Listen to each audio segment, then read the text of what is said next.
Good day. No, I have already used day before. I have already said good day many times. So, good gravy, Facebook. It has been a long time. It's so long, in fact, that the last time that I did one of these was a teaser trailer for What is Christmas? And I never got to answer that question. So I'm sorry for you if you have developed a psychological complex about the question, what is Christmas? Because I'm not going to answer that question now. Why, you may ask, is because it's not the same season anymore. And just like you can't play Christmas songs after the 25th, I cannot talk about Christmas after that date as well. So I am ethically obligated to move on. But yeah, the part 1 implies that there's a part 2 at least. This will be a sermon series, I guess you would call it. I don't know, of the implications of God. By the way, yes, I have YouTube up. I have the YouTube, as the old folks say. I have one of those, so watch them, I guess. I don't know. I want these to be watched. I don't want to force anyone to watch them, but I do because I tag everybody to make sure that they watch them anyway. Anyway, yeah, like Calling Ministries, like the page, please. Goodness sakes, well, I'm going to be thankful for the 15 besides myself that like the page. But hopefully more people will like it with your help, because I can't do this myself. So, moving on, the implications of God. We can't start with the implications of God unless we have God, right? Because if God doesn't exist, then the title is just The Implications, and thus is a meaningless title, and so is my life. So, we start out with God and His existence. And a lot of people, the normal Christian answer is, well, yeah, I gotta have faith. Well, unfortunately, atheists don't like the answer, you gotta have faith, because they think that's stupid. And frankly, if I were an atheist, I would agree. I mean, blind faith in something that might make me feel good or something, that doesn't make much sense. I prefer to have no hope at all than false hope. That's what they would say, and I would agree. As long as our only answer is you gotta have faith, because that's not a really good answer. Besides, what is the definition of faith anyway? I mean, our Christian culture, we've made it to this thing that is this super glue that plasters over everything, and it just works. It's like this miracle word that you just say, you gotta have faith, and then all our problems are solved. And when you're going through tough times, you gotta have more faith. Well, let's define faith, because it's become this word that we don't even know what it means anymore. Okay, Hebrews 11:1. It's on your screen right now. Faith is being sure of what we hope for and certain of what we do not see. Okay, now, let's go with a logical argument here. Do you hope for what you already have? No. As the little kid waits for the Christmas present, you hope for what you don't yet have. And this is a biblical idea, too. I'm not committing heresy here, that you gotta have faith in, or you hope in something that is not yet to come. Romans 8, and it's on your screen now. I forget the exact reference, but I will have remembered it by now, after all this editing is done and stuff. Romans 8 says, who hopes for what we already have? Nobody does that. You wait for what you do not yet have, and then you wait for it patiently. Okay, do you believe that Tim Tebow is a Christian quarterback for the Denver Broncos because you just thought it was a nice feeling one day and decided to believe it? Or did you hear it from ESPN or NBC or from a friend? Which is it? Well, obviously, you believe that Tim Tebow is a Christian quarterback for the Denver Broncos because of what you have heard in the past. So thus, it is what the events that have occurred in the past make us believe what we believe in the present. Okay? So, if I believe that I have the hope of eternal destiny with Christ, and these are more implications that I'll get into later throughout the weeks, but do I believe that I will have eternal destiny with Christ because it's just a feeling that I have? Or with the logical argument that since we already know that what we believe in the present is because of the events that have happened in the past, then that means I believe in eternal destiny with Christ because of what I have heard or because of events that have happened in the past. Okay?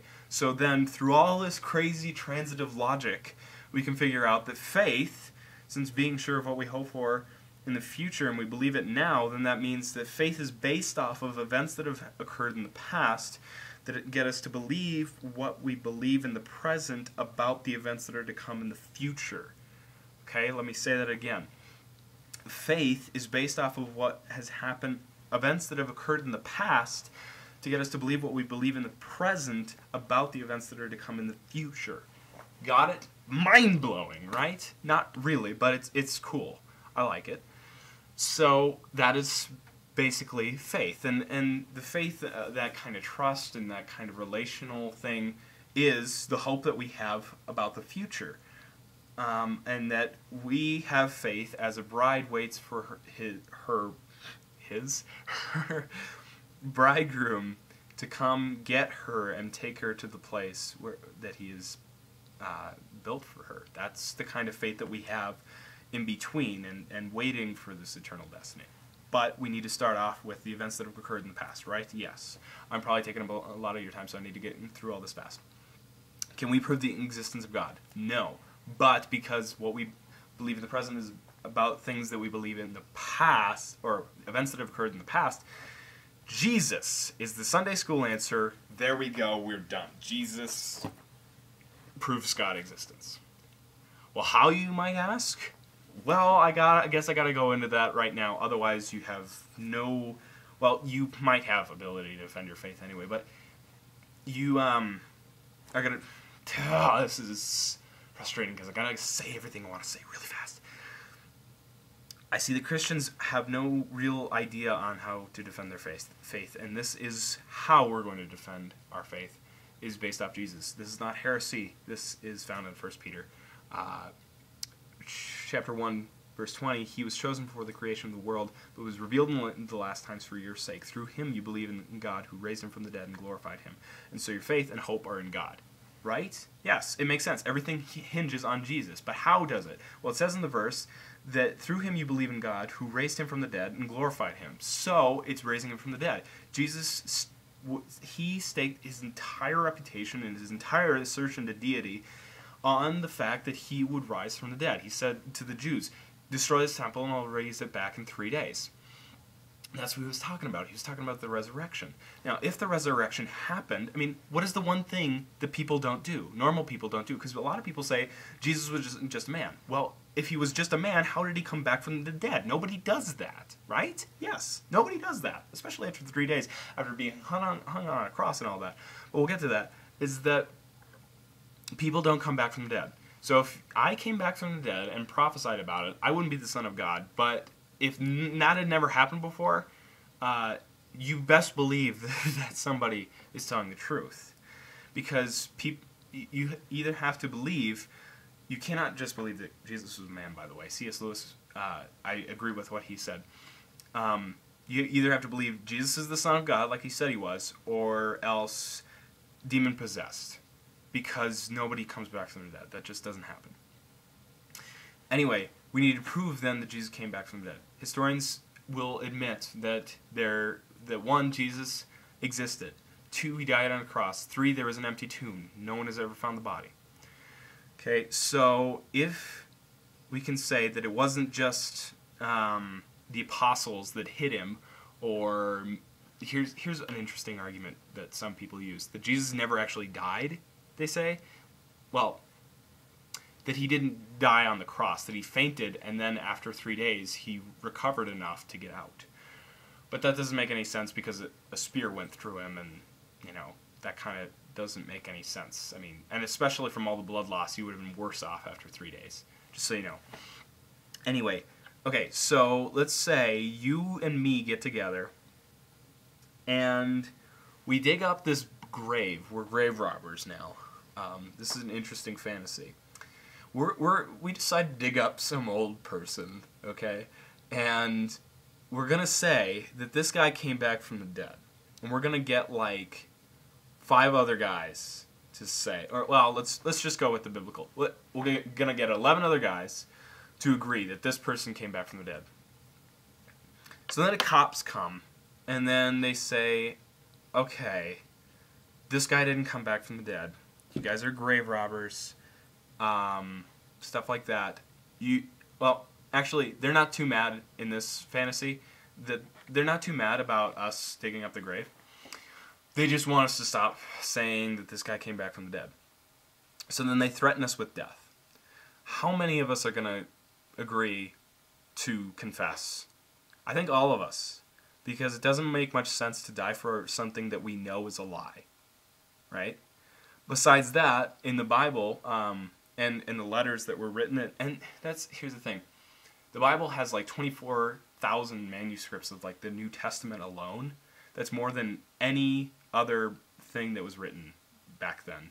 And the proximity of how close the earliest manuscripts that we have to the events that actually happened, like, for instance, 1 Corinthians, that letter was written at its earliest 3 years after Jesus was dead, at the latest like 20 years. So we kind of have a good basis for believing that the Bible, or at least the New Testament, is the Word of God. Or at least accurate, right? Okay, but according to 1 Corinthians 15, there's 500 people that saw Jesus. So how could you and me as grave robbers, or just some crazy teenagers that wanted to dig up an old dude, get 500 people, plus the other 11 that we already had, or 10 actually, whew, my math's off. So we get 500 people to say this and believe it and be willing to die for it. And then we also get some crazy dude that wants to kill all of us to somehow make a miraculous 180 and all of a sudden start agreeing with us. I mean, how does that make any sense? It doesn't. The events that surround Jesus' death and his resurrection are just too amazing and too miraculous to say otherwise. So that's Implications of God Part 1. I probably took about a half hour of your time, but I don't really care anymore. I just want to get all these words out, and, well, I do care, but I just don't care enough to actually shorten it up enough. So, sorry. Hopefully you listen to all this, because a lot of you are homeschoolers, and you don't have much to do anyway. So, yeah. Thank you for watching this. And now the credits will roll.